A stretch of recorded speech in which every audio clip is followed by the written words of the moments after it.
Reflexões. Enoque Lúcio, Samuel Negas, Nilson nas teclas.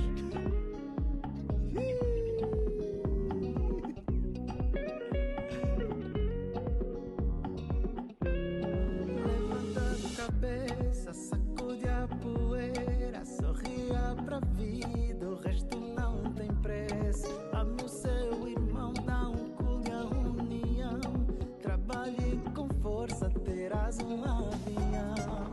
Podem te beijar, ei, uauê, levante a cabeça, uauê, aquele que te cuida está a ver, quer que você vença, uauê, malambas da vida vão te fortalecer, quando deres conta já estás a crescer, os vizinhos vão falarem pra te derrubar, mas não perca o foco, a meta que é vencer, não importa se escobele, Bumba, demonstra a sua força, Bumba, o que importa é que és guerreiro, Bumba, demonstra a sua força, Bumba, podem te beijar, ei, uauê, levante a cabeça, uauê, aquele que te cuida está.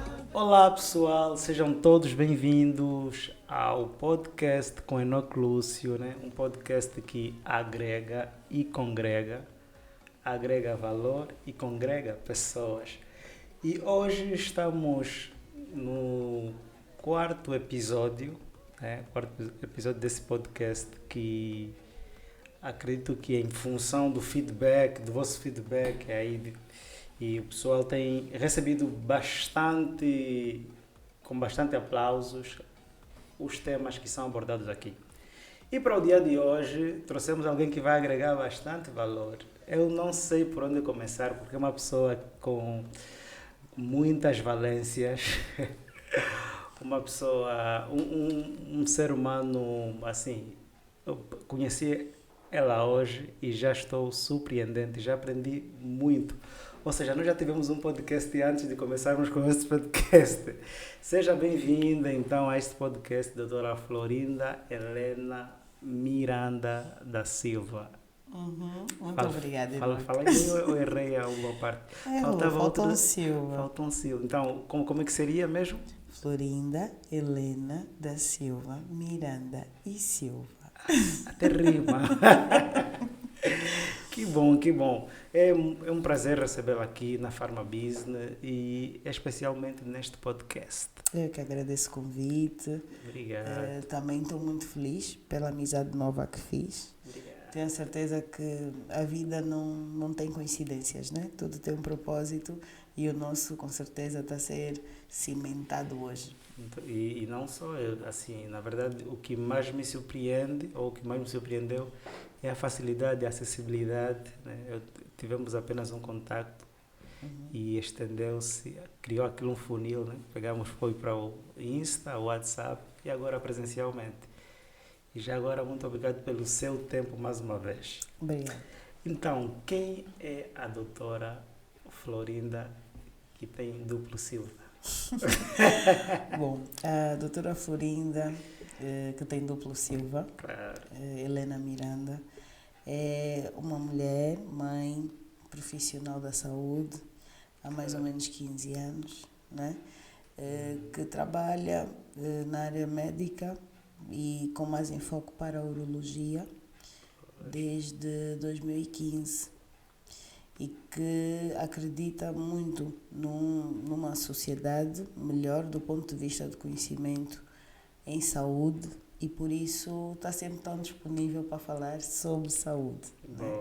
Mas acima de tudo uma pessoa que crê que a educação da população do ponto de vista de temas tão essenciais para a vida, né, humana, como é o caso da saúde masculina principalmente, que é a bandeira que eu acabo defendendo, fez-me pensar em fazer outras coisas associadas a essa carreira, como é o caso da sexologia e terapia de casais. Então, hoje, eu posso dizer que a doutora Florinda é urologista, sexóloga, terapeuta de casais e outras cositas mais.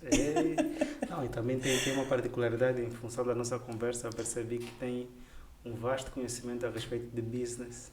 Sim, eu fiz gestão em negócios e também gestão hospitalar.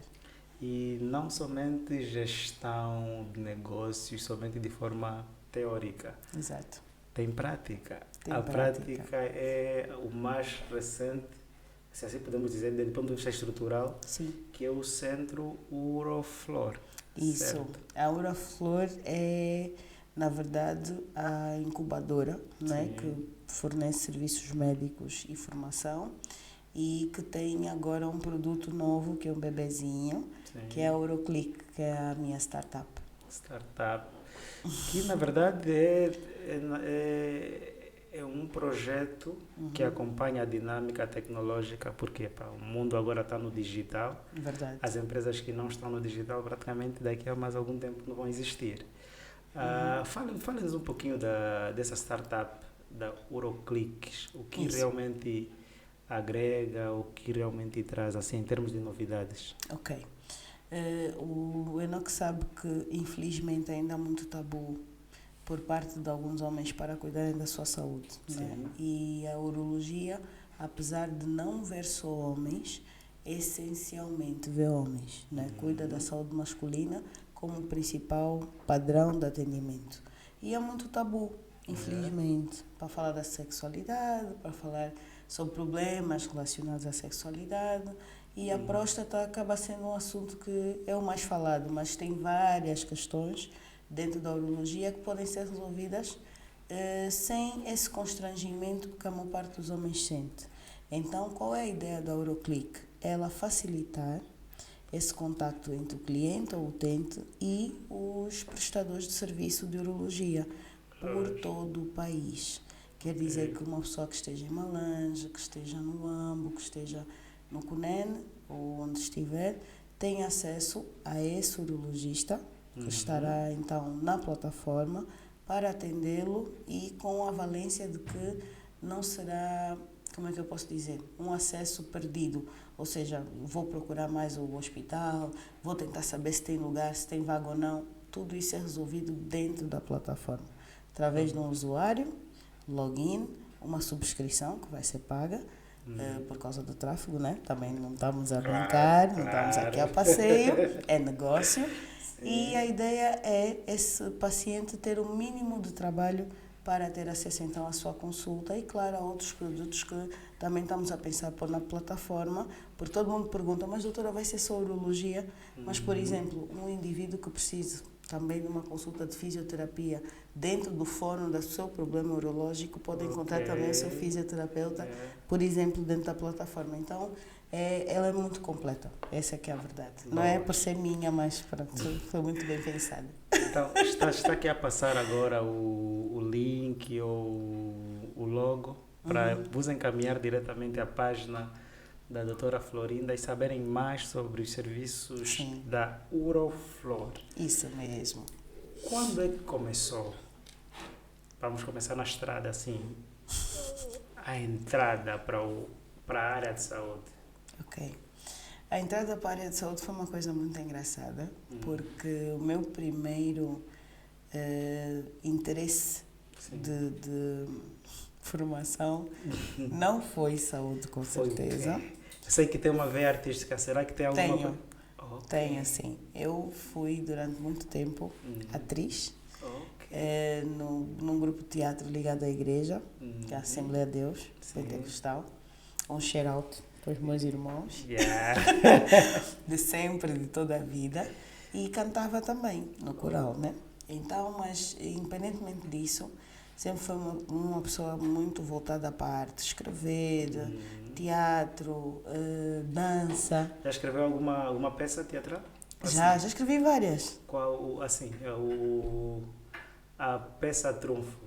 A peça Trunfo, ela tem mais ou menos tem uns 5 anos, que foi Pais e Filhos.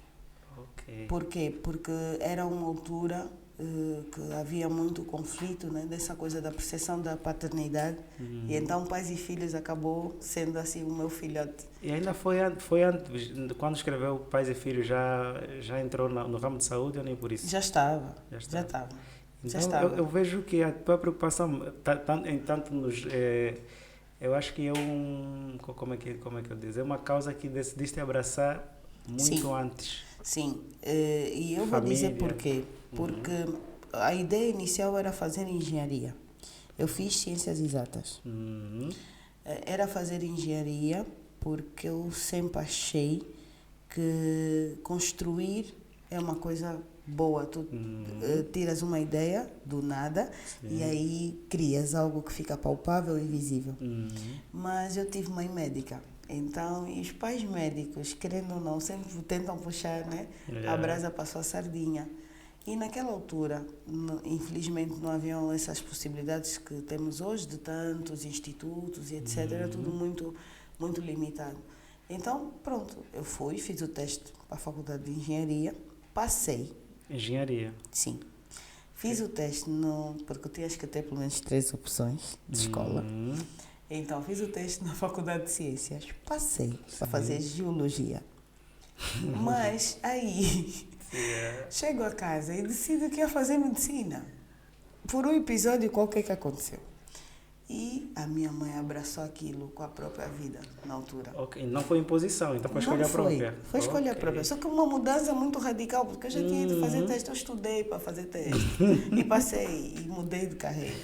Mas foi uma experiência bonita, essa entrada, porque marcou também o início da minha universidade, que é Jean Piaget de Angola. Então, eu sou do primeiro grupo do Piaget, do curso de Medicina, com muito orgulho. Aqui? Muito orgulho. Aqui, em Luanda? Em Luanda, sim. Ok. E pronto, e foi um mundo completamente novo para mim, porque a saúde foi entrando no meu coração e ganhando um espaço que hoje eu digo ocupa mesmo todo o meu coração. Okay. E a medicina não veio sozinha, veio com o interesse de fazer algo que não fosse comum. Já havia muita gente a pensar em fazer pediatria, ginecologia, nada contra os meus colegas, mas pouca gente queria saber de urologia. Então eu decido ser urologista no 3º ano da Faculdade de Medicina. Qual foi o gatilho? O gatilho? Posso falar? Sim. Não faz bancos de 24 horas. Porque eu sempre gostei muito de dormir, então achava assim, não, ficar fora de casa, nem pensar. Sim. Então, fazer bancos é rara, principalmente para mulheres. Claro. E cuida da parte, né, de reprodução masculina, que é um mundo que eu sempre gostei de entender, porque eu acho que os homens são seres mesmo complexos também. Mas, acima de tudo, hoje, eu emendaria com uma outra resposta que na altura não estava tão visível para mim, é que é das mais bem pagas do mundo. Dinheiro, business. Ok. Os homens só... Não, assim, urologia, já que chegamos aqui na urologia, sim, o que é que realmente... Porque acredito que muita gente ainda desconhece o que é que um urologista faz de concreto. Exato.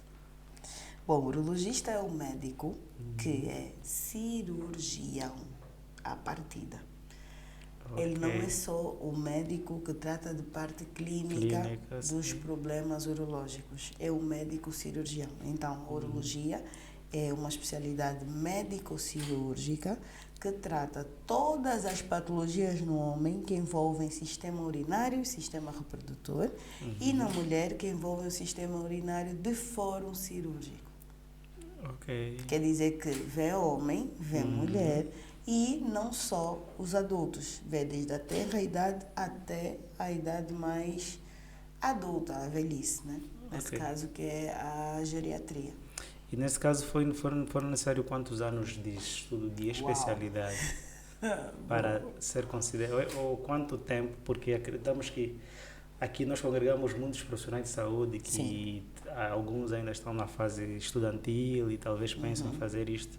Então é melhor darmos algumas balizas, já algumas luzes de quanto tempo é que dura, como é que é feito, se temos aqui a especialidade no país ou ainda é fora e tudo mais. Ok. Eu, no meu caso, fiz fora, mas ela tem uma característica que é os primeiros 2 anos são de cirurgia geral. Não é? No lugar onde eu fiz, que é na Faculdade de Medicina da Universidade de São Paulo, a USP. Não é? Então, Brasil. Lá são 5 anos, 2 anos de cirurgia geral e 3 anos de urologia propriamente dita, em que essa formação inclui toda a passagem por todos os serviços dentro da urologia. A urologia é geral, né? Em termos de especialidade, faz-se urologia geral, mas tem várias subespecialidades. Então, tem a próstata, tem a andrologia, que só vê parte sexual, por exemplo, tem infertilidade masculina, tem a questão voltada para a endourologia, que é, por exemplo, a pedra nos rins, o tratamento da doença de pedra nos rins, tem a parte da doença sexualmente transmissível. Então, é um mundo... E a próstata, né? Que também é outro mundo, o câncer, etc. Eu acho que é o que mais dá dinheiro, né? Olha, a próstata. Eu vou lhe dizer, hoje nós não podemos realmente só falar de ciência sem estar associada ao negócio, mas acredita, todo profissional de saúde, desde que seja organizado nos seus pensamentos e naquilo que é o seu plano de vida, é um potencial milionário. Ouviram, pessoal?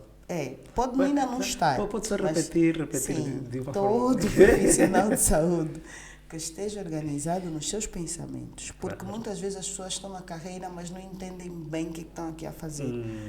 E é verdade que nós temos muita carência de educação financeira dentro das escolas, porque se nos tivessem dito isso, eu acredito, no médio, na própria faculdade, muitos de nós não ficaríamos tão perdidos, né? Depois de nos formarmos, atrás do emprego, atrás daquelas soluções que parecem que só existem essas soluções. E é um potencial milionário por quê? Porque se for organizado, vai conseguir tirar o máximo proveito daquilo que sabe. Claro. E conhecimento é poder, né? Então, hoje ainda não estou milionária, isso é um desejo, claro, porque também acredito que muitos projetos para andarem precisam mesmo de dinheiro. E também cheirar bem precisa ter dinheiro, e viver bem precisa ter dinheiro, mas acima de tudo é porque nós podemos também viver das nossas profissões. E essa vida, né, de estar atrás do biolo, garimpo, etc., tira muito a qualidade da nossa prestação de serviço. Se nós não tivermos que girar tanto a fazer outras coisas, com certeza vamos nos focar mais naquilo que é o nosso interesse real com a nossa profissão. Então é nesse sentido que eu digo que se nós nos organizarmos, provavelmente vamos conseguir também tirar proveito das nossas profissões, como deve ser, como se faz lá fora, né? Claro.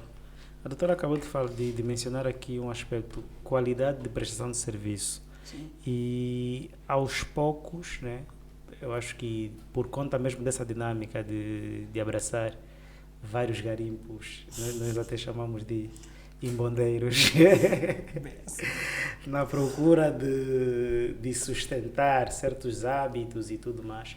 Muitos profissionais de saúde, não somente médicos, mas assim, várias especialidades também, acabam por sacrificar a qualidade do seu tempo enquanto pessoa, né, e começar a agregar muitas paragens em vários locais, por conta de suprir uma outra coisa. Exato. E tem essa característica, qualidade de prestação de serviço. Eu acho que alguém que trabalha que faz banco hoje, vai fazer banco amanhã, vai fazer depois da manhã. Já fiz muito nessa vida. Então, qual é a percepção que tens a respeito disto? Bom, na verdade, Enoque, eu penso que a vida é feita por momentos, por fases. Eu hoje, com certeza, nem por uma questão de saúde, começa já aí, porque já não tenho a mesma saúde, a mesma dinâmica, mas não abraçaria como abracei há uns anos a vida que levava, né, para suprir essas necessidades. Mas existe sempre um ponto, um gatilho que faz com que a gente aceite determinadas coisas ao longo da vida. Então, quanto à prestação de qualidade, né, de serviço, claro que uma pessoa que estiver mais cansada, que estiver, por exemplo, com muita dificuldade de acertar o sono, que tenha tantos problemas para resolver, provavelmente não vai estar no seu melhor enquanto prestador de serviço, porque vai estar mais rabugento, vai estar menos paciente, e o nosso trabalho exige que estejamos, pelo menos, como é que eu posso dizer, o mais relaxados e zen possível. Vais ouvir pessoas que estão a vir também com os seus problemas, com a sua carga, que querem ouvir uma palavra de alento e não só querem uma receita, não é? Então, é importante que, se nós quisermos realmente prestar um serviço de qualidade, nós também precisamos estar bem. Perfeito. Então, só a dinâmica de vida que muitas vezes eu levei para chegar a um local de trabalho, sem carro próprio, sobe táxi, depois sobe no táxi, o táxi diz assim, tem muito engarrafamento, vamos encurtar a rota, aí desce do táxi, começas a andar a pé, já chega suado, cansado, e já com muitos pacientes à espera. Tudo isso vai influenciar na dinâmica, de prestação de serviço que esse profissional vai ter. E às vezes não há compreensão dos pacientes também. Há pacientes que, apesar da palavra paciente pressupor que tenha que ter paciência, são muito impacientes. Estão na sua própria agenda. São pacientes. Não são mesmo, estão na sua própria agenda, tem que ser visto já, é agora, e esquece muito esse lado também de que o profissional de saúde é humano, também tem necessidades humanas, também tem dores, também tem situações, mas é um balanço que se precisa fazer, é um equilíbrio que a gente busca fazer, mas hoje eu digo-te que muita coisa que fiz lá atrás não faria hoje. Aceitar 2, 3 empregos de uma vez, isso nem é humano, né? Mas pronto, a gente fez e graças a Deus sobreviveu. Então, o conselho é? Nesse momento, assim, saiba escolher as suas batalhas. Não dá para abraçar todas. Tentar ver o lugar que teria, nesse caso, mais vantagem, do ponto de vista de acesso, porque acesso também conta, a distância entre o local de trabalho e a sua casa, os horários, o salário é importante. É importante sim, mas há lugares que podem não pagar tão bem, mas têm condições de trabalho melhores. Por exemplo, têm direito a uma refeição, têm direito a uma água durante a consulta, há uma estrutura criada de segurança, porque agora também eu vejo que as pessoas terminam a faculdade, muitos já têm carro, né, que não era uma coisa muito comum na minha época, mas é importante também contar com todos os fatores extra que podem depois trazer mais problemas e mais gastos, porque também se vai fazer biologia assim num lugar que é menos seguro, também podes perder o carro, pode perder a vida, há muitas coisas que também podem realmente influenciar negativamente nessa escolha. Então, escolha bem. Ok. E trace metas, né? Tem que traçar metas. Assim mesmo. Então, vamos agora entrar especificamente no prato quente. Qual é o prato quente, afinal? Nós não falamos sobre isso. Falamos. Vamos ter que explorar o máximo, vamos espremer o máximo a doutora Florinda. Começando aqui já com sexo versus sexualidade. Oba! Então, acho que existe muita confusão, é uma mistura de informação.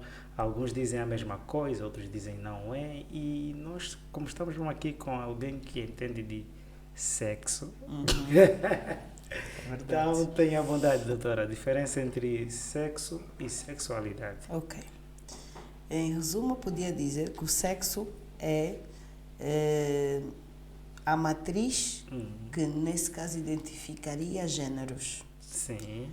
Mas hoje nós temos uma infinidade de gêneros e não podemos também estar fora daquilo que está acontecendo no mundo só porque a nossa realidade não está dentro desse padrão de todo, né? Mas hoje nós temos sexo cromossômico, que é aquele que identifica se é XX ou se é XY. Depois nós temos o sexo fetal, que é quando nós definimos que não, realmente esta criança tem um falo, é pênis, então é menino, e depois não, tem uma vagina, então é uma menina. Depois temos o sexo social, não é? Ok. Que é quando esta pessoa se revê nessa avaliação fetal. Porque também temos as pessoas que estão no intersexo, que são as pessoas com genitália ambígua, que antigamente, erradamente, eram chamadas de hermafroditas. Hoje essa palavra é tida como pejorativa. Então, e depois temos aquilo que é a sexualidade, que é o conjunto de técnicas, estratégias e etc., que vão levar então o indivíduo a usufruir daquilo que o seu sexo lhe proporciona, que é a relação sexual, a relação entre pessoas usando a cópula, que é o ato de se envolver intimamente, e claro, tendo como objetivo a procriação ou não, ou apenas o prazer. Ok. Exato. E agora, onde é que entra a palavra gênero nesse aspecto? Principalmente quando a doutora falou do sexo. Isso. E fez essa analogia, né? Analogia, então gostaríamos de saber, porque eu vou fazendo perguntas como se fosse leigo, porque para esteja à vontade. Para a pessoa perceber. Exato. Claro. O gênero entra na condição de que as pessoas precisam estar classificadas, não é? Nós temos grupos, senão não teríamos os banheiros femininos e os masculinos. Então, socialmente, nós temos grupos, nós precisamos saber quem é quem. Ok, então é uma atribuição social. Também. Ok. Também. E, acima de tudo, porque nós, enquanto seres humanos, e até dentro daquilo que é a nossa educação religiosa ou não, sim, porque todos nós somos afetados por uma educação religiosa, mesmo que as pessoas não se revejam em determinadas religiões, nós entendemos sempre macho e fêmea os criou. Sim. Então, macho e fêmea para tudo. Seja bicho, seja pessoa. Sim. E então, a partir do momento em que nós temos essa classificação por gênero, ela entra na nossa vida, em toda a nossa vida. No nosso BI, no tratar um documento, até no preencher um formulário digital. Sim. E agora vem assim, masculino, feminino, outros, né? E há quem ainda põe os vários tipos que vão surgindo agora, né? Os binários, sim, etc, etc. Okay. Então, isso é uma interpretação, a meu ver, que além de social, é administrativa. Porque se você não sabe quem você é, se é homem ou se é mulher, não sabemos como o chamar. Então, vai ser o quê? Senhor, senhora, nada. Então, é por isso que eu digo que o gênero tem esse peso também quando a gente fala sobre sexo. Ok. Agora, onde começa o sexo? Onde é que começa ou como começa? Estamos já entrando na relação sexual, por exemplo. Ok, então no ato sexual, né? No ato sexual, claro. Ok. O ato sexual é o momento em que a pessoa vai estar dentro de uma, como é que eu posso dizer? De um cenário que envolve várias fases. Sim. Fase 1, fase de estímulo. A fase de estímulo geralmente é dependente dos órgãos dos sentidos. Estamos a falar do tato, da visão, da audição, do olfato e da degustação. Eu costumo dizer que há um sexto elemento que para mim vai definir os 5, que é o cérebro, porque é lá onde tudo acontece. É o cérebro. Ele vai processar. Ele é que vai processar as imagens que a gente vê, ele é que vai processar os sons que nós ouvimos, ele é que vai processar toda a parte, não é, sensorial, sim, da nossa vida. Eu só sei que isto é uma garrafa porque eu toco e lembro que tem o formato de uma garrafa porque eu já sei como é uma garrafa. Claro. Então, quando se faz sexo ou quando se pratica sexo ou um ato sexual, nós não podemos falar disso sem falar de estímulo, sem falar de preliminares, caso elas existam ou não, porque ela é geralmente a primeira fase, sim, que é quando criamos a ideia e agora vamos partir para a execução da ideia, né? Bom, que é o beijo, a carícia, aquele olhar assim mais meloso, assim o eu te quero. E depois aí já entramos naquela outra particularidade que é o ato sexual propriamente dito, que nós chamamos de cópula, que é mesmo a união, né? Dessas duas pessoas, que em tese nós falamos sempre de relações heterossexuais, mas sabemos que existem outras. Claro. E então depois vai culminar então com aquela fase do desejo máximo, que é o orgasmo, que é a satisfação de facto pós-coito ou não, e a ejaculação, que vai então fazer assim um stop entre essas fases todas que falamos: estímulo, preliminares, ato sexual propriamente dito, orgasmo e ejaculação, que no homem acontecem praticamente ao mesmo tempo, por isso é que se confunde tanto que todo homem que ejacula teve orgasmo, mas isso não é verdade, e aqui começamos a polêmica. Paramos aqui. Com que então ejaculação para o homem não é orgasmo? Não necessariamente. Então a doutora pode explicar-nos mais, assim, de forma terra a terra, para o Cláudio, para o Quilamu que está aqui conosco também entender. Eu batizei Quilamu. Bom, tá bem. O que acontece? Realmente quando o homem percebe que quer ter relações, quando já entendeu que não, é essa pessoa, é essa mulher. Então, ele já foi no primeiro processo. Já foi para o primeiro processo. E esse primeiro processo vai gerar outros processos internos. Um deles vai ser, com certeza, a fluidez que precisa desse sangue chegar ao seu membro e promover a excitação. Ok? Então, vai haver um aumento do débito cardíaco, significa que o coração vai bater muito mais rápido, já que estamos na linguagem terra-terra, vai bater muito mais rápido e vai promover que esse sangue, que circulava a uma velocidade X, triplique essa velocidade. Então, aumentou a velocidade, o desejo no homem manifesta-se com a ereção. Ereção, claro. Então, o homem ficou ereto, então está pronto. Está pronto. Em tese está pronto. E aí começa então aquele processo todo de libertação de endorfinas e neurotransmissores, de alegria, serotonina. Vai acontecer, estou lá. E começa a haver esse envolvimento íntimo. Só que muitas vezes nós não estamos a falar de pessoas que estão a ter uma relação sexual normal e habitual. Nós temos pessoas que trabalham na área da sexualidade vendendo serviço de sexo. O Bruno, viste?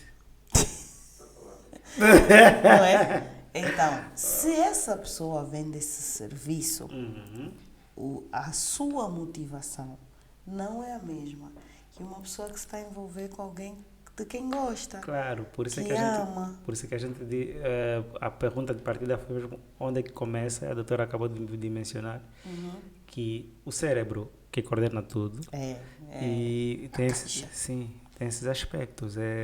Para aquelas pessoas que trabalham, têm isso como profissão, precisam desse estímulo e nem sempre. Às vezes olha uma dama que nem é tudo isso, não é... Não é que ele deseja e tudo mais, mas tem que fazer, tem que trabalhar. Exato, mas o que ele vai fazer? Ele não vai depender, nesse caso, desse sensorial atual. Ele vai pegar e rebuscar na mente dele, porque o cérebro também é uma reserva. Sim, tem memória. Alguém que lhe provoca essa sensação. Ou seja, naquele momento estava ali um bungle-bang, né? Assim que dizem. Por quê? Porque está com essa pessoa, mas não é. É essa pessoa com quem ele se está a envolver. Na cabeça dele está outra coisa. Está a motivar essa ereção e etc. Então, provavelmente, é nesses momentos onde, apesar de haver envolvimento, apesar de haver essa interação física, não há orgasmo, porque o orgasmo é o prazer. Ele até pode ejacular, mas às vezes o que é que ele faz? Nem ejacula durante a relação. Ele vai para outro lugar, faz justiça por mãos próprias, para bons entendedores, pingo e letra, né? 5 contra 1, e aí sim ele vai ter orgasmo. Então, E depois ejacular, porque às vezes ele só cumpre a tarefa, Pode até ter ejaculado um bocadinho e tal, pronto. Vai para outro lugar e faz o que tem que fazer. Mas a ejaculação traz com isso, traz consigo essa descarga toda. Sim, que olha, que estás a deixar. Está a destruir esse cenário. Da Pharma Business. Então, traz essa descarga que dá a sensação de que, que alívio incomparável. Então, mas esse alívio incomparável, às vezes é só a descarga porque deixaste cair um balde que estava cheio. Não quer dizer que deixaste cair o balde que estava cheio com vontade de deixar esvaziar o balde que estava cheio. Então, o orgasmo é uma sensação. Ou um conjunto de sensações de prazer extremo que culminam com a ejaculação. Mas nem sempre que há ejaculação há necessariamente orgasmo. Às vezes só cumpriste tarefa, meu irmão. Eu posso ter orgasmo sem ejacular? Como é que acontece isso, Bruno? Porque o orgasmo pode estar presente em várias fases do processo sexual. Por exemplo, no caso das mulheres, acontece muito. O homem ainda não se resolveu, ainda não terminou a sua tarefa, ainda está ali no seu trabalho. E a mulher às vezes já teve orgasmo nos preliminares. E aí pode vir até outro com o contacto, né? Porque pode ter orgasmo clitoriano, pode ter orgasmo de penetração, mas às vezes já teve antes desse, e às vezes pode nem vir até orgasmo de penetração, mas já está resolvida. Às vezes já teve. Então, é uma situação... pode acontecer em vários momentos da relação. O orgasmo pode vir em qualquer momento da relação sexual. Já voltando para o homem, nesse caso é algo mais cognitivo. Sim. Não necessariamente algo que tem uma presença física ou alguma coisa Exatamente. Eu acho que ele é cognitivo para os dois. Por isso é que há pessoas que até hoje dizem assim, eu não sei se eu já tive um orgasmo, porque às vezes o que a pessoa espera que seja um orgasmo é uma presença. Sim. Eu vou sentir uma coisa, vou tremer, vou... Existem orgasmos mudos, graças a Deus. Também para mulheres. Também para as mulheres. E não necessariamente que haja aquela descarga, aquele clima. E muitas vezes não precisa da presença de outra pessoa. Ok. A maior parte das vezes não precisa da presença de outra pessoa. Por isso é que hoje, né, para mim, ser sexólogo é um desafio muito grande. Porque também é quebrar conceitos que existiam e que nós líamos nos romances, nos livros. Não, e eu apertei a minha mão e senti não sei o quê, e lá, lá, lá. Isso é o orgasmo dela. O meu pode ser completamente diferente. A manifestação pode ser totalmente diferente. Exatamente, mas ao mesmo tempo prazerosa, porque a ideia é sobre ter prazer. Só que todo mundo espera, é como ir a uma festa e dizerem assim, só vamos comer bolo depois de apagarem a vela. Então todo mundo começa a achar que o prazer de comer bolo só está depois de apagar a vela. Mas há quem corta o bolo no início e também comeu bolo e sentiu prazer em comer bolo. Então é a mesma coisa. Claro. Não é algo que esteja organizado com princípio, meio e fim para a gente jurar que só vai acontecer no fim. Pode acontecer no início, com o beijo, com a carícia, com o sexo oral. E muitas vezes as pessoas ficam à espera de uma resposta sensorial que se vai manifestar no físico e vai dizer, não, eu quando estive com fulana, ela não reagiu assim. Essa também acho que não... Acho que essa é fria. Às vezes essa teve um orgasmo muito mais intenso que aquela que pode ter feito um fake, né? Pode ser um orgasmo falso. E isso é que vai validando as pessoas para depois dizerem assim, não, fulano é bom de cama, fulano não é bom de cama. E aí começamos toda essa discussão milenar de quem é bom de cama, de quem não é bom de cama. Claro. Acabamos de perceber que a excitação tem como tem como a parte principal o cérebro. Isso. Mas também tem a situação da excitação que envolve tato, né? Eu tenho que pegar, palpar e tudo mais. Para aquele caso em específico que a doutora acabou de mencionar, de alguém que trabalha com isto, suponhamos que acontece também para os homens, né? Vai buscando memórias e as memórias não vêm. Isso. Tá? Boa pergunta. Sim. Sabe por quê? Não. Porque dentro das memórias existem também as memórias viciadas. Sim. e deturpadas, o chamado ruído, Yeah. né, dentro do processo de comunicação. Uhum. Uma pessoa que seja, por exemplo, viciada em pornografia, Uhum. essa pessoa não pode esquecer que tudo isso é uma ficção, Uhum. ok? É uma ficção, tem as suas regras próprias para serem feitas, as pessoas estão ali, parece que nunca perdem a ereção, acabou Sim. uma, vem logo outra, Yeah. repolarização mais rápida do mundo. Uhum. E isso não é verdade. Os filmes são feitos dias e dias de gravação, cortes e cortes, com estimulantes, inclusive sexuais, usados para o efeito, porque também tem essa parte. Às vezes não há química entre os atores. Sim. Então é preciso que isso seja de alguma forma criado, né? Então cria-se um cenário de estímulo com a ajuda de medicação, e essas regras da pornografia podem ser levadas para a vida real, mas são todas falsas, Claro. virtuais. Claro. Não existem. Então, se a pessoa só tem essas memórias, ela também pode ter esse prazer, sim, porque está viciada nessas memórias. Uhum. E vai funcionar como um estímulo, como funciona para um homem comum que gosta da sua mulher, que gosta da sua companheira, olhar para ela e sentir-se atraído e excitado porque olhou para ela e gosta do que vê, né? E neste caso, como é que fica, né? Como é que fica a situação da própria pornografia? Isso. A doutora acaba de falar que de uma ou de outra forma pode ajudar, porque trazem memórias e que vai criando esse fluxo e para o pênis.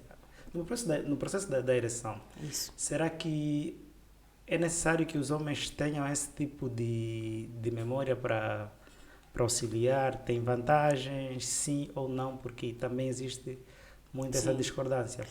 Alguns dizem que é necessário que um homem veja uma vez ou outra pornografia e tudo mais. É assim, o ideal era não ser dependente disso, mas o mundo ideal não existe. Então, Sim. como já me pediste, não, que eu vou falar terra a terra. Sim.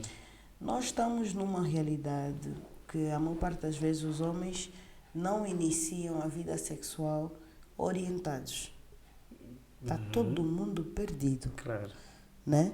E quando essa orientação não existe, a maior parte das educações que incluíam naquele tempo, né, o inserir de um filho no hustle da vida sexual, passava por uma instrução, que era uma instrução que podia ser teórica, mas a maior parte das vezes era teórico-prática. Claro. Então, você leva o filho na casa das primas e põe o teu filho, né, com acesso a uma mulher que é trabalhadora do sexo, e ela vai fazer aquela primeira vez dele. Era um cenário. Aí tens depois o cenário, que é muito comum na nossa realidade, dos primos. Primos, Dos as gombelarem as primas. Isso, aquilo começa um bocadinho aqui, aquela fase de descoberta, vai passar fim de semana, faz isso, então começa já aquela noção epa, o corpo da prima mudou, já está vendo aqui uma mama, já consigo ver uma xuxinha, etc, etc. E depois tinha aquele cenário que também não é incomum da pornografia. As pessoas tinham acesso aos vídeos, quem tem cassete, né? Haviam assim uns videoclubes sinistros, Claro. as pessoas iam para os videoclubes para ver Filme como é de que se faz, adultos. filme de adulto.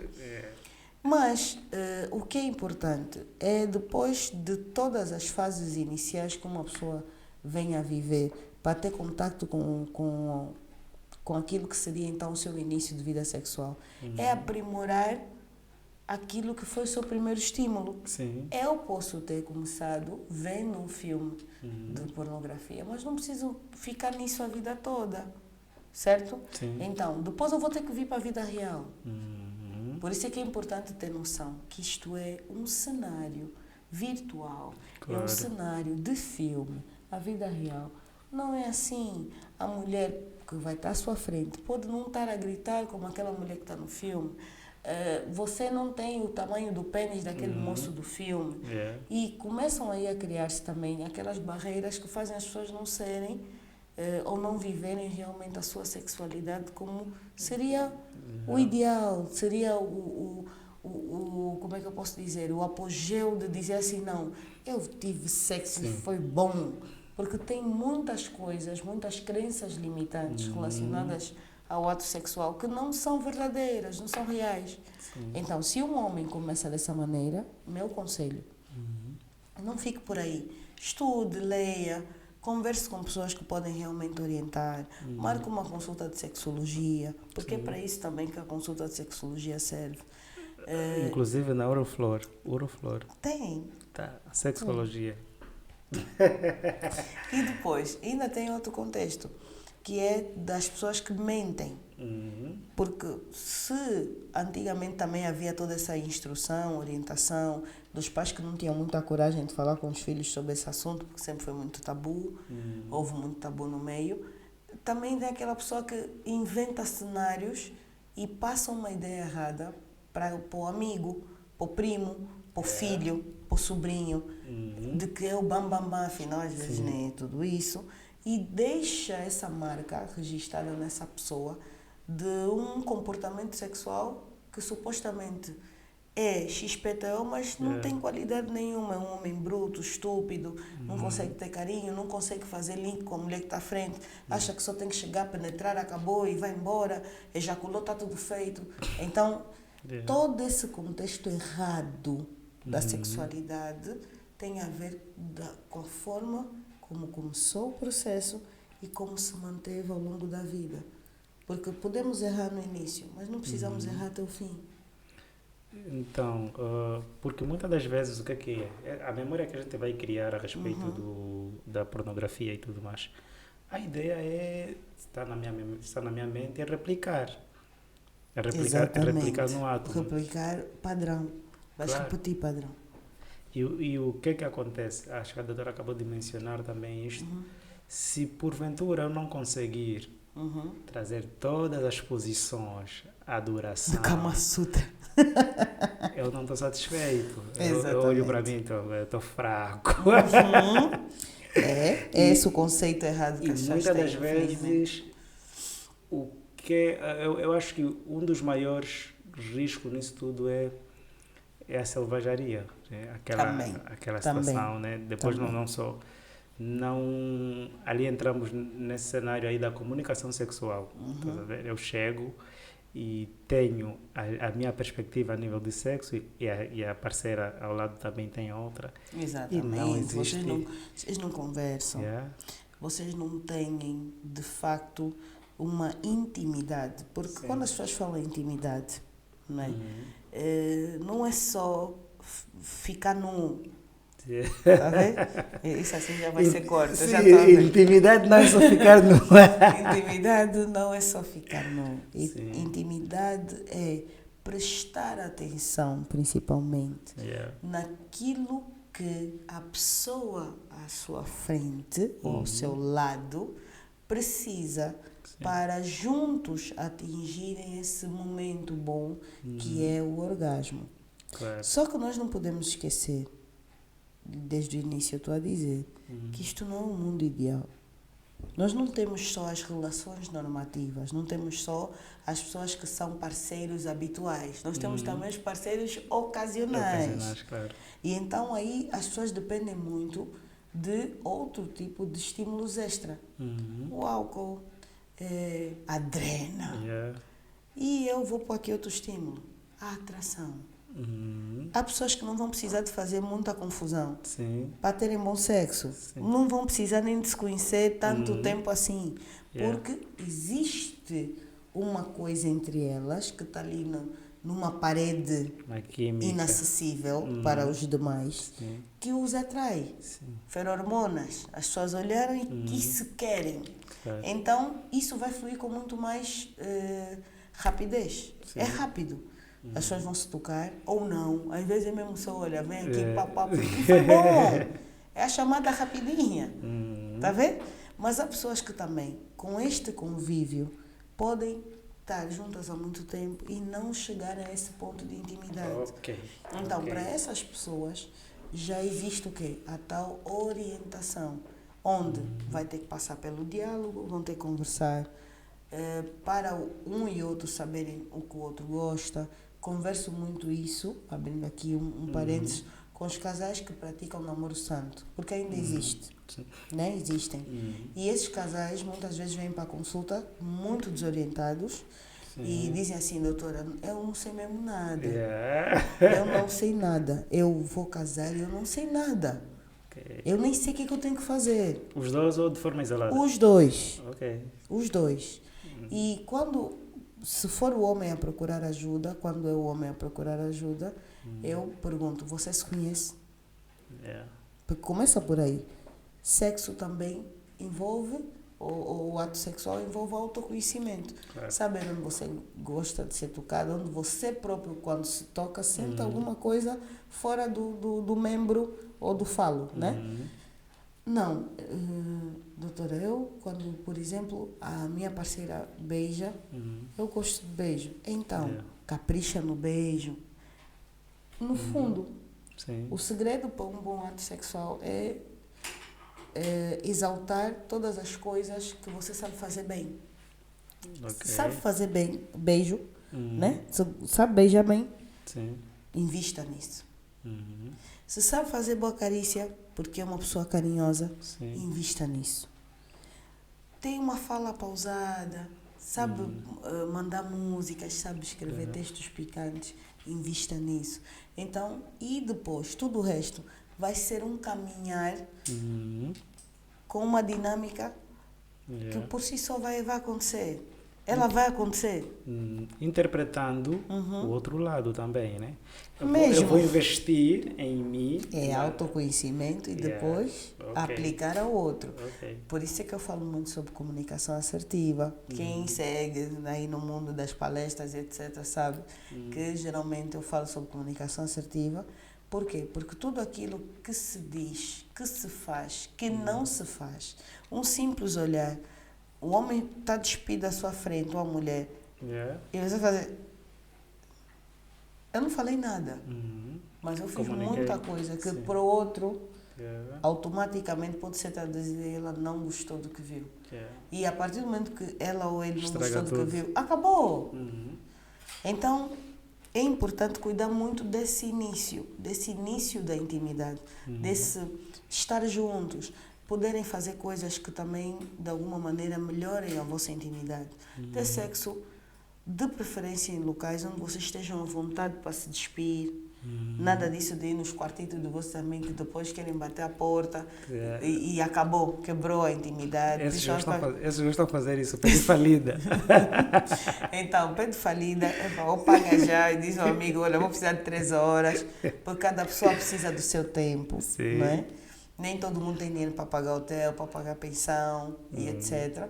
2, principalmente para aquelas pessoas que já vivem com outras pessoas, porque também temos esses formatos na nossa sociedade, casais que se juntam, mas ainda não estão na casa própria, escolherem horários em que consigam realmente estar à vontade, geralmente de madrugada. Depois começam a vir também aquelas restrições, não pode fazer muito barulho, a mulher não pode gemer muito, o homem não pode gemer muito, porque o homem também geme, sabe, né? Então, comecem a gemer sim, mas faz favor, isso também faz diferença para quem está convosco. Bruno, passa a gemer, viu? Tu estás a bifar o Bruno, Enoque. E o que lá é pessoal. Então, e depois ainda tem todo outro contexto de intimidade que tem a ver com a vida fora da cama. A intimidade não é só no quarto, a intimidade não é só na cama. A intimidade é também criar momentos de parceria que vão ajudar naquele momento do ato sexual. Um homem que seja um bom parceiro para aqueles que vivem juntos já. Um homem que pague as contas, dinheiro de quem? Dinheiro de quem? Um homem que consiga ser uma pessoa presente, agora fora de brincadeira. Presença pode não ser só dinheiro. ok? Presença tem a ver com estar ali quando a mulher precisa, estar ali para apoiar as decisões da mulher, estar ali para os filhos. Esse homem ganha uma parceira sexual à noite quente, porque ela está satisfeita, porque é um homem que está ali para ela. E há várias formas de mostrar amor. Muita gente diz assim, principalmente quando vai à terapia: doutora, ele não me dá flores. É comum. Não é? Ele não me dá flores. Eu digo sempre, de cuidado com as comparações de repetição, de padrão, de carinho, da novela, da amiga, do que viste no Facebook. Tá bom. Se até gostar de flores, ok. Agora, receber só flores porque o outro deu a outra pessoa, isso é uma comparação inadequada. Não serve para o teu contexto. Eu, Florinda, meu marido sabe o que me agrada. Mas eu digo sempre, não são flores. Esquece. E para mim é mesmo, tá bem, demonstração de afeto, mas não é algo que me mova. Então, e cada um tem que procurar aquilo que lhe move. Que não pode não ser necessariamente aquilo que todo mundo se move, pelo que todo mundo se move. Então, e às vezes trazemos essa dificuldade para dentro de casa, para dentro da relação, e ficamos a catalogar os nossos parceiros e parceiras como pouco carinhosos, pouco atenciosos, dentro de uma classificação que não é justa. Não é essa classificação. Não é todo mundo igual, nem todo mundo se excita pelas mesmas coisas, mas acredita, com certeza que o desapontamento, a desilusão, para todos funciona quase da mesma maneira. Quando alguém está triste mesmo, e provavelmente não vai lubrificar, não vai querer ter sexo, não vai querer contacto, e isso é a parte que todos nós devemos acautelar. Se o nosso parceiro está mais triste, né? Está mais estressado, está mais estressada, está mais envolvida em algum projeto que não está a correr muito bem, e às vezes nós queremos forçar relação sexual nessa fase e achamos que a pessoa está a afastar-se porque não gosta de nós. Não é bem assim. Às vezes só está mesmo preocupada com algum assunto X ou preocupado com algum assunto Y. Não é porque não gosta de nós. Perfeito. Tem situações, né, de casais, principalmente, até namorados também, que dizem que sexo resolve tudo. Brigam durante o dia todo e... À noite, vamos lá. Ou antes mesmo de acontecer, briga, depois o que resolve parece que é terapia. É assim, é a tal maneira de se relacionar. Nós não podemos esquecer que as pessoas, antes de serem seres sociais, sexuais, juntos, como casal, são pessoas individuais. E as pessoas individualmente já trazem a sua marca e a sua matriz também de traumas. Existem pessoas que agora está muito na moda, fulano é tóxico, fulano é tóxico. Não importa a fonética, todo mundo sabe o que isso quer dizer. Mas existem traumas que cada um traz da sua vida individual, que podem vir a influenciar a forma como as pessoas se relacionam no casal. Então, há pessoas que são mesmo conflituosas. Há pessoas que, enquanto não conseguirem discutir contigo, não vão parar. Por quê? Porque aquilo lhes dá algum tipo de prazer. A maior parte das mulheres gostam disso. Não sejas sexista. Mulheres e homens. Há homens também que são mesmo conflituosos. Ele vai picando até a mulher responder. E aquele tipo de resposta que geralmente se converte numa discussão efusiva, né? E vão falando, esse fala, aquele fala, etc. E eu te empurro e tu me empurras. Vai gerando no cérebro dessa pessoa estímulos de desejo. Porque há pessoas que também sentem desejo com a brutalidade e sentem desejo com o cenário da discussão efusiva. E isso é um transtorno. É com patológico. certeza é. Com certeza é. Por quê? Porque se o teu momento de culminar de prazer só acontece depois desse estímulo de agressão, com certeza você não está bem. É uma forma de estar. Agora, dentro daquilo que é o considerado normal, habitual, né? Com certeza não é algo para fazer todos os dias.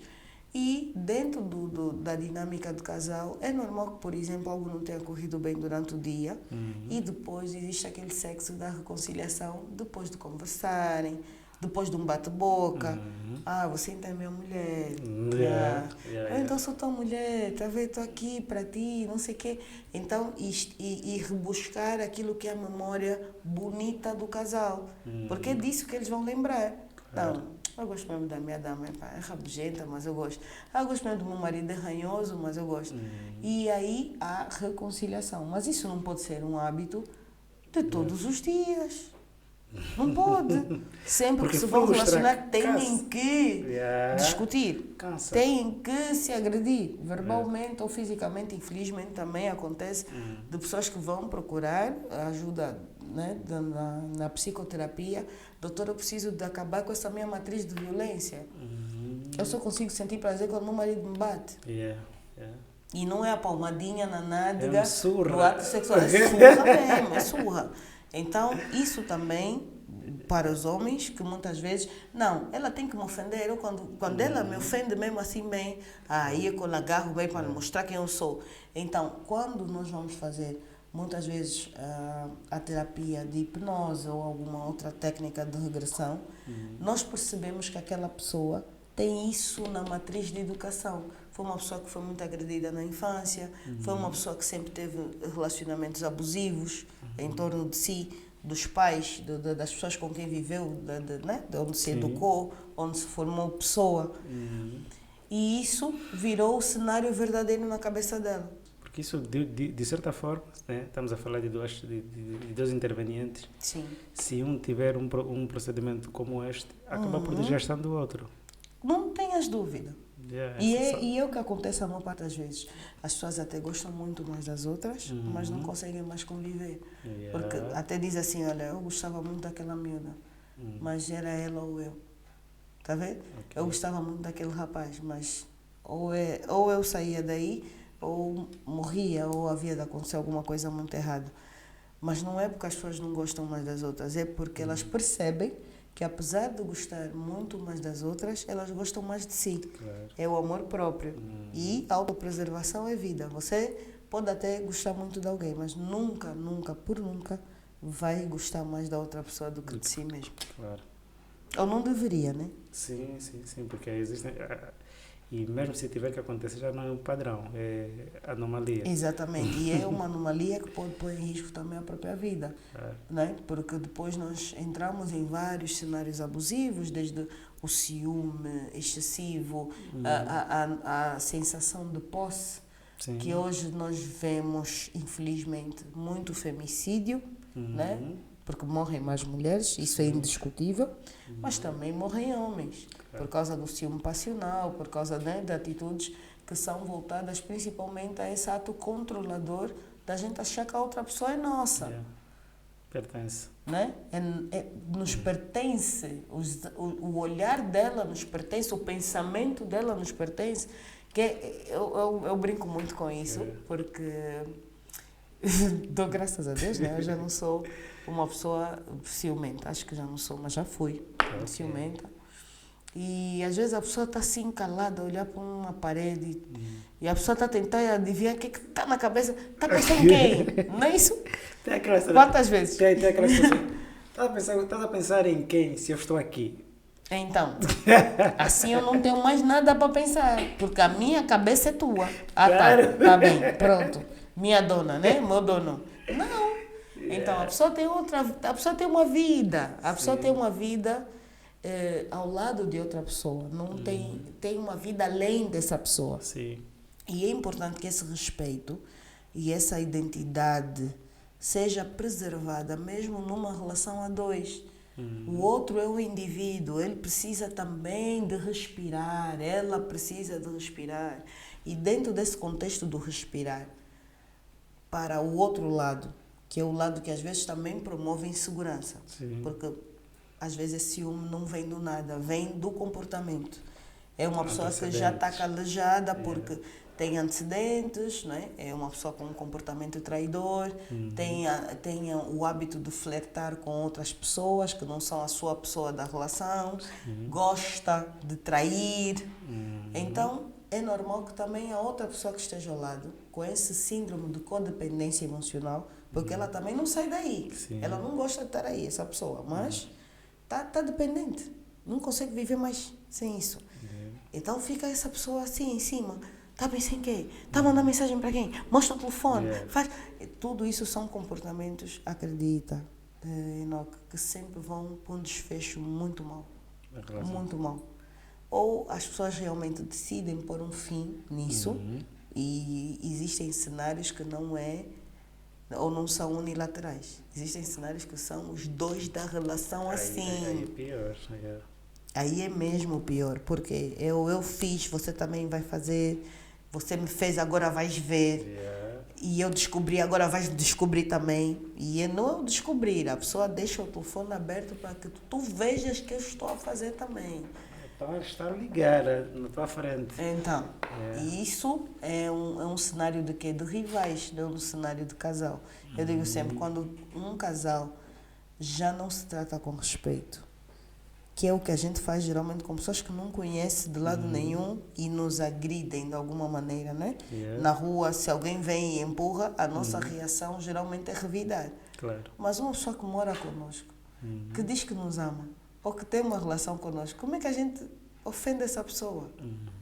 Né? É estranho. Muito. A mesma boca que diz que ama é a mesma boca que disparata, a mesma boca que diz que te quero, é a mesma boca que diz sai lá daqui, só isso, só aquilo, vai para isso da tua mãe, né?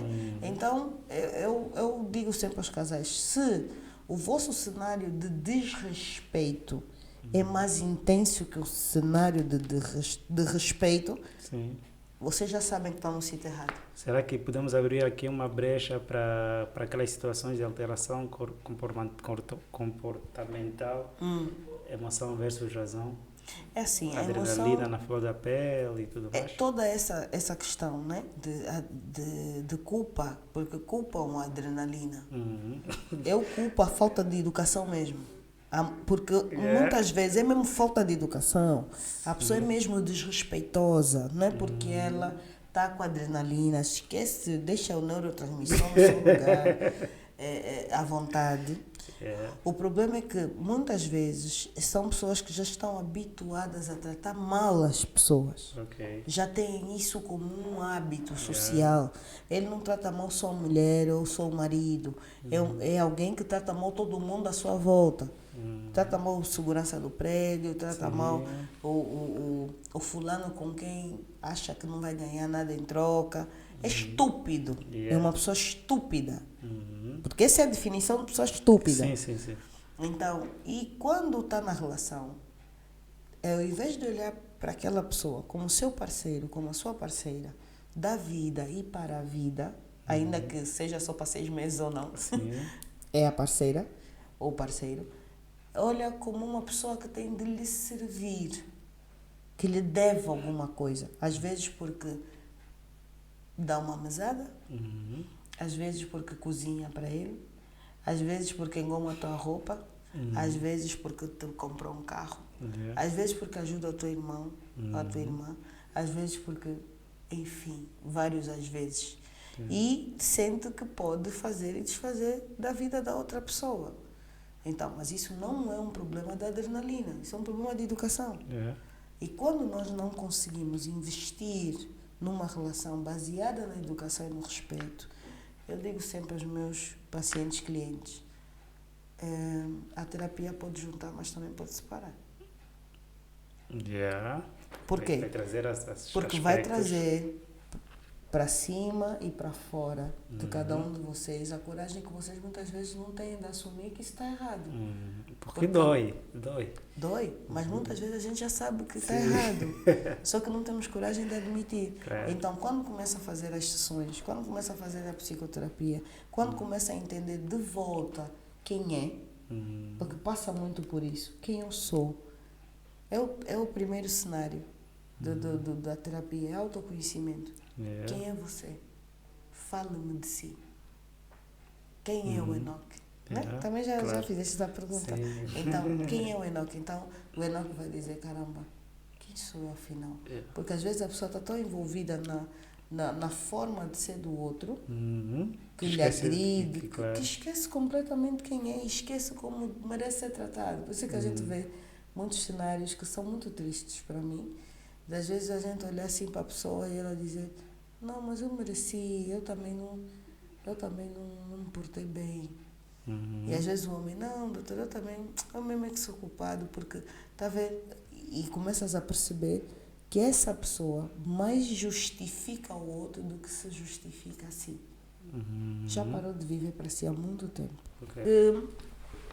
Quando nós falamos de disfunção sexual, não podemos falar de disfunção sexual sem falar de todas as dificuldades associadas a outras situações, né? Sim. Já falei das doenças circulatórias, mas, por exemplo, o excesso de colesterol pode afetar. O fato dessa pessoa ter tido uma doença cerebrovascular, como é o caso do AVC, que é acidente vascular cerebral, que a maior parte das pessoas chama trombose, pode afetar. O facto de ter doenças degenerativas do sistema nervoso, como Alzheimer ou Parkinson, né, em que a pessoa tem uma afecção da memória, tem uma situação que vai alterar a sua forma de andar, a sua forma de estar, vai estar com tremores. Isso pode afetar a relação sexual. Então, a função sexual, nesse caso. Então, são muitos cenários. Então, para dizer, Enoque, que nós não podemos jurar que é uma disfunção sexual erétil sem ter em conta todos esses fatores. E isso resolve-se, claro está, numa consulta. Numa consulta que pode ser de clínica geral, que vai depois encaminhar para o urologista, ou pode ser diretamente com o urologista. Geralmente a disfunção sexual tem fases de diagnóstico que passam pela história clínica sempre detalhada, que é perguntar tudo isso, se a pessoa fuma, se bebe, se faz exercício físico, se não, se alguma coisa mudou no seu dia a dia, que tem estado a alterar o sono, se tem estado a alterar o humor, e passar por uma terapia combinada. Sempre deve estar presente a psicoterapia. Nós não podemos pôr de parte profissionais de saúde, nós temos que inseri-los. Então é a tal avaliação multidisciplinar, que eu até inventei outra expressão, é interdisciplinar, porque eu faço isso com os meus colegas. Eu envio para o psicólogo, né, principalmente quando não tinha a valência de psicoterapia, né, voltada para a sexologia e terapia, enviava para o psicólogo, mas eu gostava sempre, que esse psicólogo desse feedback. Olha, o paciente que mandou, doutora Florinda, é isso. Olha, vamos trabalhar nisso. Então, é interdisciplinar. Porque muitas vezes o multidisciplinar não pressupõe que conversem entre si. Às vezes eu só digo, não, vou mandar para este manda para aquele, o outro manda para o outro. Reversa. E não há uma retroalimentação. E depois, fases de tratamento vamos ter com base naquilo que é o problema de base. Se for a hipertensão que está descontrolada, vamos ter que associar também o colega da cardiologia, o colega da medicina interna que tem skills para tratamento de hipertensão. Vamos ter que inserir uma nutricionista ou um nutricionista, porque muitas vezes essa pessoa está obesa, precisa de emagrecer bem. E veja, é uma doença cara, eu digo sempre. É uma doença cara. Porque juntando o cenário e juntando todas as pessoas que vão intervir, nunca vai ficar barato para o paciente e ainda não falamos de tratamento. E dentro desse cenário, a mim o que chama a atenção principalmente é essa forma como as pessoas se automedicam e baseadas muito no ouvir dizer, fulano usou não sei o quê, também não vou usar. Muito cuidado, automedicação, além de ser algo muito arriscado, pode trazer consequências que amanhã já não tem reversão. E fica um homem inutilizado, fica um homem frustrado, a maior parte das vezes pensando sempre no extremo da vida, que é a morte, né? O suicídio. E pronto, né? Que acaba perdendo a família, porque vai perdendo a esposa. E a partir do momento que perde a companheira, perde a esposa, provavelmente vai perder os filhos, vai perder a família. Então, é um assunto muito sério. Agora, a ejaculação precoce é uma disfunção voltada para os distúrbios de ejaculação e de orgasmo. Geralmente, o ato sexual tem um tempo. Sim. Nós não podemos falar de performance sem falar de tempo. Claro. E é essa pergunta que vale $1 milhão. Doutora, quanto tempo dura o ato sexual? Tá, o ato sexual completo, com aquelas fases que nós falamos, do estímulo, preliminares, o fupa-fupa mesmo já propriamente dito, orgasmo, ejaculação, tem que durar em tese de 5 a 12 minutos, lembrando que variação de tempo mínimo 3 minutos, lembrando que variação de tempo máximo 14 a 15 minutos. Okay. Então, tudo o que acontece dentro dos 13 aos 14 ou dos 13 aos 15 é normal. Não, o ato da penetração, estamos a falar qual é o intervalo? Não é a penetração isolada, é tudo. Mas acho que para categorizar... claro, porque eu posso ejacular antes de penetrar, claro. Então, e se ejacular antes de penetrar e for em torno de 1 minuto, 2 minutos, 3 minutos, eu sempre digo que é rapidinha. Então, não conta. Mas a gente não faz rapidinha sempre. Sim. Né? Então, se isso acontecer ao primeiro minuto, às vezes nem deu 1 minuto, às vezes nem começou, só estava a beijar. Então, e isso também acontecer em pelo menos 50% das vezes que as pessoas se envolvem, é preocupante. E se assim for, e estamos a falar de um espaço temporal de 3 meses, 4 meses, geralmente o paciente quando vem à consulta diz assim: doutor, isso já está acontecendo desde o ano passado. Eu pensei que não fosse um problema, porque às vezes eu também estou cansado. Perdão. Mudei de emprego e X PTO na minha vida. Eu às vezes bebo muito e quando bebo muito até fico com mais vigor, mas depois, se estiver assim em repouso, tenho a tendência em ejacular mais rápido. Então, nós já estamos a falar de uma pessoa que a maior parte das vezes já precisa mesmo de tratamento. Mas não podemos esquecer as doenças de base que podem estar no cerne dessa questão. Estamos a falar da ansiedade, principalmente. Claro. A depressão e vários distúrbios mistos, não é? Claro. Em que pode estar presente momentos de ansiedade e momentos de depressão. A ansiedade é a número 1, por quê? Porque isso vai ser uma consequência. Eu falhei hoje, eu vou ter medo de falhar amanhã.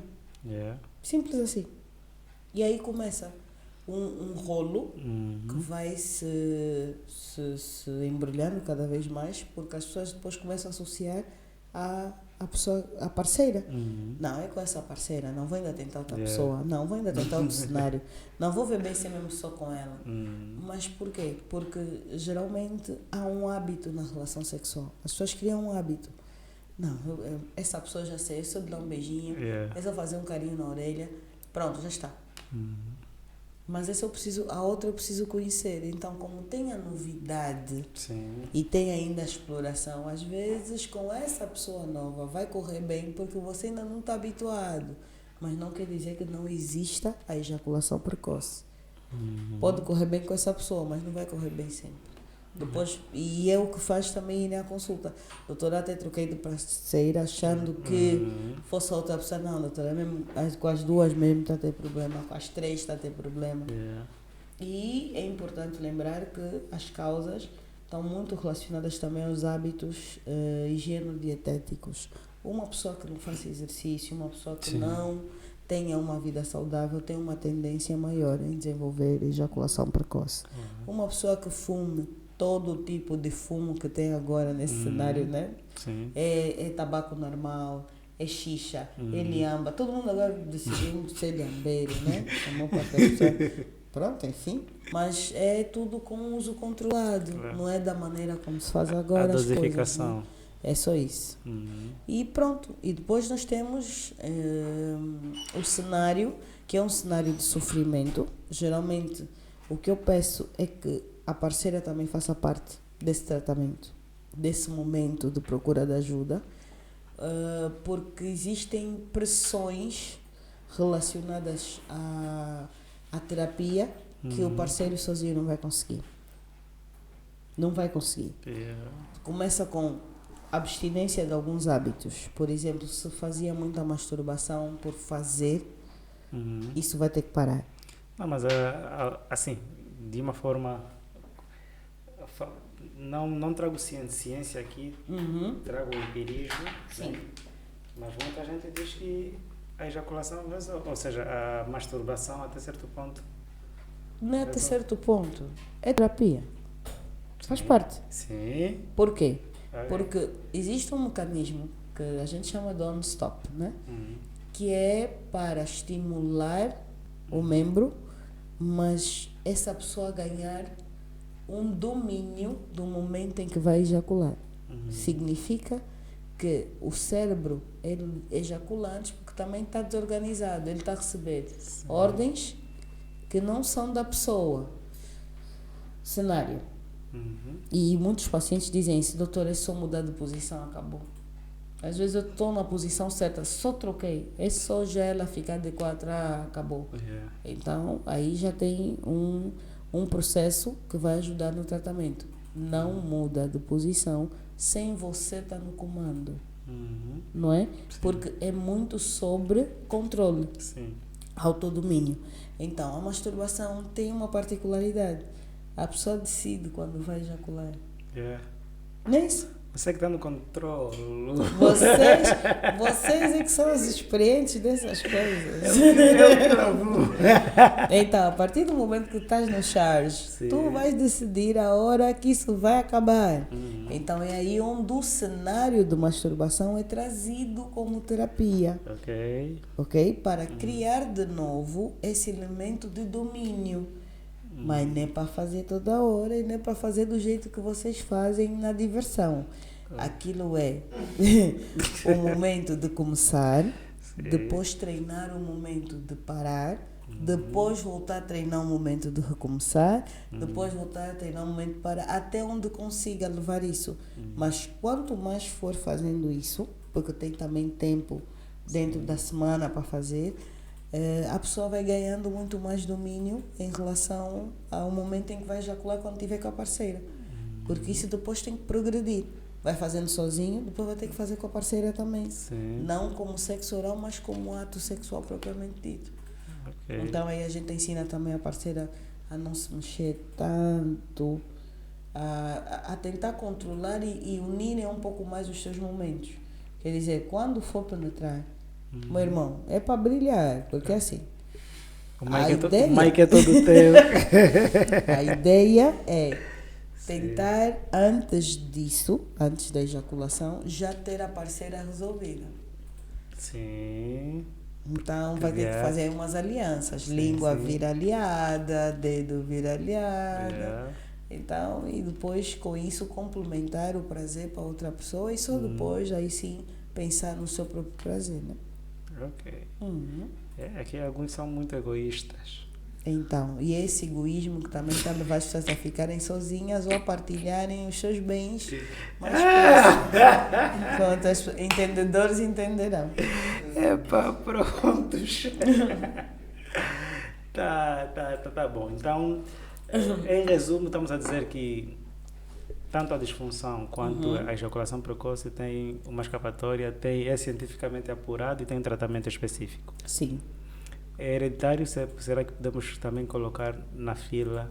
Não, nesse caso hereditárias podem ser algumas patologias, não é? Do ponto de vista de que tem presença na família. Estão lá. A hipertensão geralmente é uma coisa herdada, a diabetes pode ser, o tipo 1 principalmente, porque o tipo 2, eu digo sempre que é uma herança de hábitos.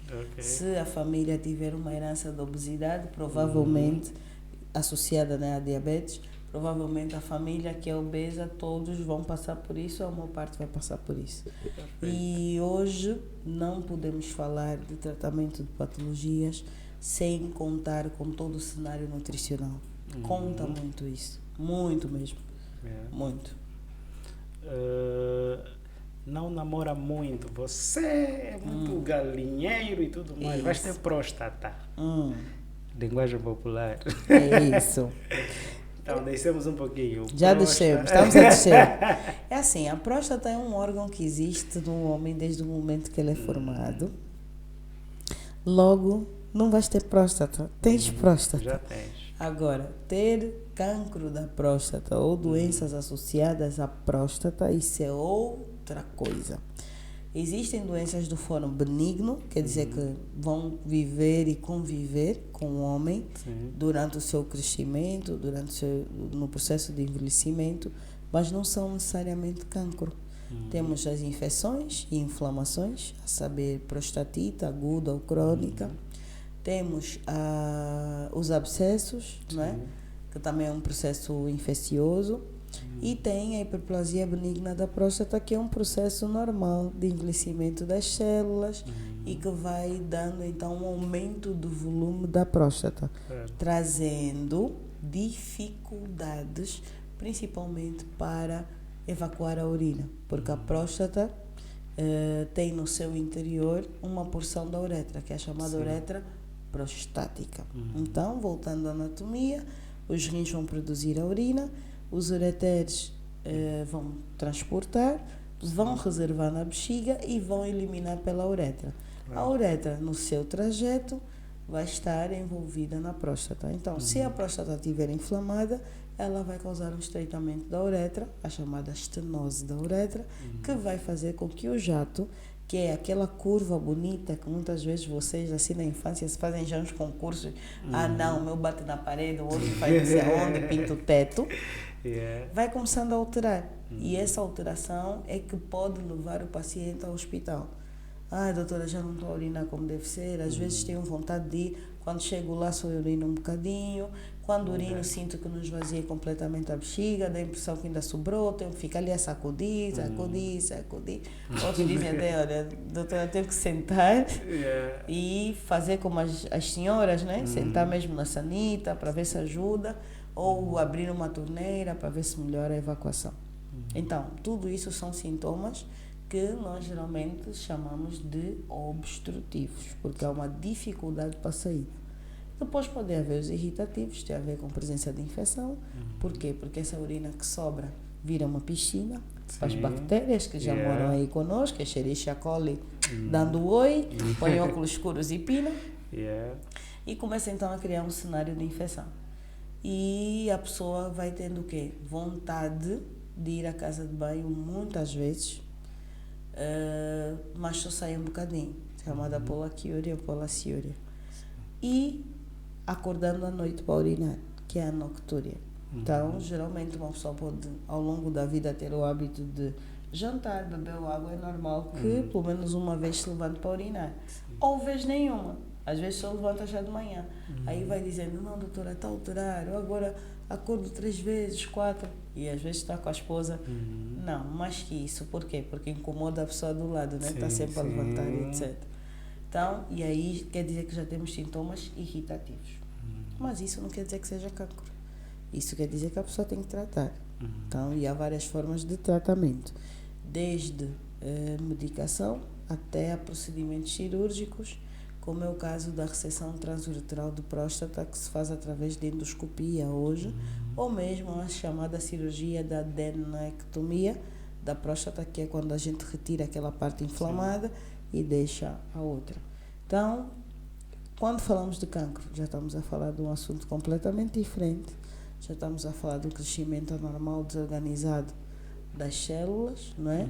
Mediante um estímulo que pode ser endógeno ou exógeno. Significa que pode ser uma alteração de mutação ou pode ser uma mutação gerada por algum fator de hábito que essa pessoa traz. Fumar, beber, obesidade, aí vai de novo. E vamos entendendo que essa condição higienodietética funciona também como preventiva. Significa que aquilo que a gente faz e decide passar pela nossa boca, na nossa alimentação, vai definir muito o nosso futuro. Realmente. É, na verdade, uma questão muito abordada e aos poucos vai sendo uma situação que o pessoal vai, assim, principalmente os jovens atualmente agora, começam a olhar para esse cenário de uma forma mais, com mais atenção. Isso. Porque antigamente era uma coisa que era só para os velhos, para pessoas de maior idade. Já agora não. E será que tem alguma relação com o excesso de relações sexuais? Essa é a pergunta. Sim mesmo. Bom, em relação à próstata, é importante as pessoas lembrarem que se todo mundo tem, quer dizer que também quem pratica celibato tem. Sim. Né? As pessoas que não fazem relações também têm próstata. Os homens que têm muitas namoradas também têm próstata. Sim. Mas o que acontece? Se faz muito sexo ou pouco sexo, isso não vai ser um fator relevante. Porque até um monge do Tibete que nunca teve mulher na vida e foi celibatário a vida toda, pode evoluir sim com cancro da próstata. E às vezes tem o cenário, no caso do homem, do testículo que não desceu para a bolsa, logo não evoluiu o suficiente para maturar os espermatozoides e acaba, por algum motivo, não produzindo mesmo, porque não está no cenário certo. Ou só tem um testículo, que é hipofuncionante, ou não tem nenhum dentro da bolsa, que é a chamada criptorquídea bilateral, e aí já é uma condição para não ter filhos. Ok? Sim. Tá. Na mulher, temos as mulheres que, por exemplo, têm fatores masculinizantes, produzem muita testosterona, estão com transtornos da ovulação, transtornos de produção, não é? E transtornos de maturação ovular. E às vezes até endometriose. Então são vários os cenários que podem alterar a fertilidade de uma pessoa. Logo, isso não é assunto para brincar. Não é para as pessoas levarem isso de ânimo leve e acharem que porque alguém nasceu com uma vagina e um pênis é fértil. Não é isso? Sim. Então, se o casal preferir, e hoje é o que eu aconselho, tenham em conta aquilo que é a consulta pré-nupcial. Consulta pré-nupcial, que a Euroflor também faz. Euroflor. Isso, Euroflor. Condiciona que as pessoas façam exames prévios, já para perceber se vai haver alguma necessidade de fazer alguma intervenção. Então, pede-se o perfil todo, né, de espermograma, espermocultura, os exames associados da parte hormonal também, ver se tem que fazer alguma compensação do ponto de vista endócrino ou não, tanto para o homem quanto para a mulher. E a mulher vai para o ginecologista e traz também os exames quando vem o marido, e o marido também vai com a mulher quando vem o ginecologista. Então, este é o cenário certo para nós prevenirmos algumas situações. Depois temos as causas que são geralmente secundárias. Aí já estamos a falar, por exemplo, no homem do varicocelo, não é? Que é uma condição em que há um aquecimento acima da média da temperatura da bolsa escrotal por causa da tortuosidade das veias que vão levar o sangue ou vão permitir o fluxo sanguíneo do testículo para alimentá-lo e ele crescer e fazer a sua função. E então os espermatozoides produzidos vão morrendo porque está quente demais. Então pronto, aí no caso do varicocelo, dependendo do grau, se for sintomático ou não, e se estiver relacionado à infertilidade, às vezes precisamos operar esse indivíduo, né? E fazer com que haja então uma reavaliação do espermograma, a ver se está a ter uma boa resposta e a melhorar os vivos e eficazes. Porque assim, homens, nós precisamos de um espermatozoide apenas para ter filho. Mas não é qualquer um, tá vendo? Todos nós estamos aqui, que existimos, somos resultado do melhor espermatozoide. Mais rápido. Tinha cabeça, colo, não é? Tinha cabeça, colo, como é que se diz? Corpo. e tinha cauda, Sim. porque é um flagelo. E se é um flagelo, ele precisa movimentar-se.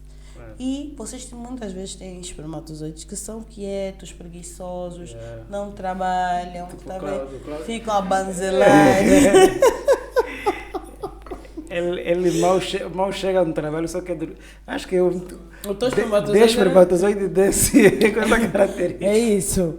Então, está a banzelar e nesse banzelo, né, muitas vezes fica parado, não sabe bem para onde tem que ir. E é um movimento que precisa ser respeitado em relação aos espermatozoides, que é um movimento unidirecional. Eles vão todos para frente, progressivos, né, e unidirecionais. Então, e há o espermatozoide perdido também. Atrapalhados. Foi funcionado, curva à esquerda, à direita, só deixava onde está aí. Então, esse espermatozoide, o ideal, tem formas hoje da gente, né, dentro daquilo que é a reprodução assistida, que é o futuro, né, que a Uroflor deseja estar a fazer esse tipo de procedimentos. É possível captar hoje, através de biópsia testicular e tal, a gente retira e faz as tais fertilizações in vitro dentro da reprodução assistida. Mas são procedimentos muito caros que o nosso país vai fazendo ainda de maneira tímida, porque é preciso um grande investimento, mas temos muitas associações voltadas para isso dentro das estruturas vizinhas, né? Sim, África do Sul, Namíbia, pronto, já há pessoas que conseguiram bons resultados indo para esses países. Mas dizer que a infertilidade do casal é um assunto sério e que envolve muitas dinâmicas de mudança de hábitos, principalmente hábitos sexuais, porque também depois fica aquele cenário em que a mulher só se envolve para engravidar. Não, já estou no período fértil, vem já, é mesmo agora. Esqueçam isso. Esqueçam isso. Porque também tem... O psicológico fica afetado. Não tem como, nós mesmos também, enquanto profissionais, às vezes dizemos assim, não, vocês têm que relaxar. É muito difícil relaxar quando se tem um desejo, quando se tem a expectativa, a ansiedade fica muito grande, os homens também se sentem objetificados, porque depois chega uma hora que a mulher só quer que você venha, porque não sei o quê, e depois tem aqueles homens que também são muito controladores, começam a controlar o período menstrual, já ficaste menstruada de novo, começam a odiar a menstruação, e isso não é bom. Então, e é importante também haver um controle daquilo que é o período de ovulação. Mais do que só teste de gravidez, tem de se fazer teste de ovulação, porque as datas de ovulação podem alterar, né? E aqui eu deixo o contacto de... Posso deixar, né? Pode. De pessoas que trabalham com saúde feminina. Tem a doutora Denise Matoso, a quem eu mando um beijo muito grande, que é do Centro de Diagnósticos, e ela é uma pessoa que também tem perfil nas redes sociais, pode ser encontrada facilmente. Vamos passar. Ela se autodenomina a doutora do corte e fitness agora. Poderemos trazer ela também aqui. Por favor. Tem a doutora Stella Constantina, que é do Fértil Mulher, que também é uma mulher, né? Que trabalha com mulheres e para mulheres. Fez ainda há pouco tempo a primeira imersão que encheu o CCB. E ela agora é a nossa líder. E com certeza muitas pessoas que trabalham com ginecologia e obstetrícia, que são muito sérias e que também têm esse contexto da reprodução. Para dizer que as mulheres precisam desse suporte, não é só dizer faz filho, estás a gastar fuba, porque és 29 mais 1, é 30, é embaco, é isso e aquilo. Tudo isso são expressões pejorativas que acabam destruindo a autoestima de uma mulher e a autoestima de uma família que se pretende que seja coesa. Porque um filho precisa vir num bom ambiente, num ambiente de amor, num ambiente de carinho, num ambiente de compreensão e empatia. Porque pode ser que nesse processo de busca pelo filho, esse filho não venha naturalmente. Então, se não vier naturalmente e vier, por exemplo, por adoção, também tem que haver esse carinho, tem que haver essa aceitação e tem que haver principalmente respeito pela decisão desse casal. Agora, o que não podemos fazer é impedir que as pessoas, por exemplo, tomem uma decisão de adotar, por exemplo, porque têm medo que esse filho nunca seja visto como seu, né? E é uma coisa que infelizmente ainda é tabu para nós, as adoções, principalmente adoções tardias. Sim. Como a gente diz que todo mundo quer um bebê para poder modelar da sua maneira, mas se a criança, por exemplo, tiver 4 anos, 5 anos já não serve, 6 anos já não serve, porque não, já veio com muitos hábitos, muitos vícios. Ou seja, as pessoas não têm a mínima noção do que maternidade e paternidade quer dizer. Então, se também não tem essa noção, é melhor não fazer mesmo filho, não se reproduzir. Não por mal. Mas já temos gente suficiente no mundo a fazer nada. É um desabafo. Então, doutora, foi um prazer.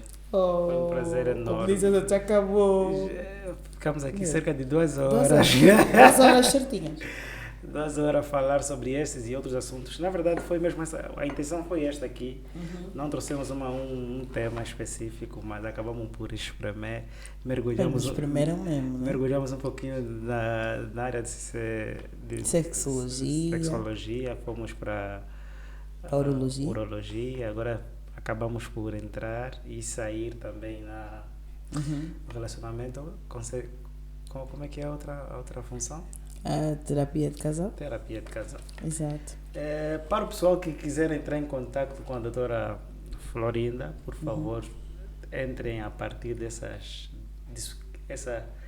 esse link que vai passar aqui, essa imagem, que vai dar acesso à página, ao canal da doutora. E para a consulta, a doutora também está com um projeto de consultas virtuais, né? Sim, eu tenho. Ele mantém-se, por quê?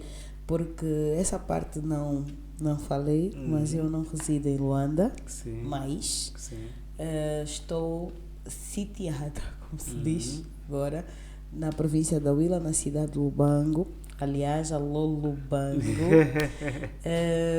E o consultório, né, o centro médico, nesse momento está localizado no bairro Siona do Monte, que chama a Rua do Governador, uma casa sem número, mas que tem ali um cenário muito bonito, de umas montanhas lindas e maravilhosas. E vocês vão conhecer, porque eu já vou estar contigo daqui a pouco, claro, na Huila. Estaremos lá. Portanto, viemos fazer mais uma coisa lá, mas tudo bem. E isso para dizer que vocês, para acesso presencial, é na Huila. Aqui em Luanda ainda estou mais na negociação com um novo lugar, que daqui a pouco vocês também vão saber, que quando eu estiver em Luanda é onde vou atender. E o online permanece por causa disso, porque eu tenho muitos pacientes ainda daqui de Luanda e de outros lugares que precisam de atenção também, mas vocês já sabem, eu não posso fazer toque retal pelo digital. Então, ainda não. Então, sendo assim, quando há essa necessidade, eu sempre passo para um outro colega, mas as terapias, etc., vou fazendo mesmo no virtual. Doutora, diga. Foi um prazer. Todo meu. Muito obrigado. Continue sendo essa pessoa extraordinária. Tá? Obrigada, eu também já não tenho mais muito tempo para mudar, tecnicamente falando, né? Aos 40 já não há muito a fazer. É só seguir. Me aturem só já. É seguir e somar.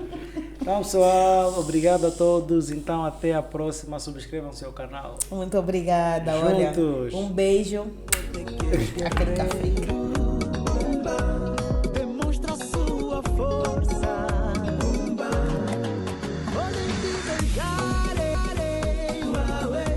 Levante a cabeça.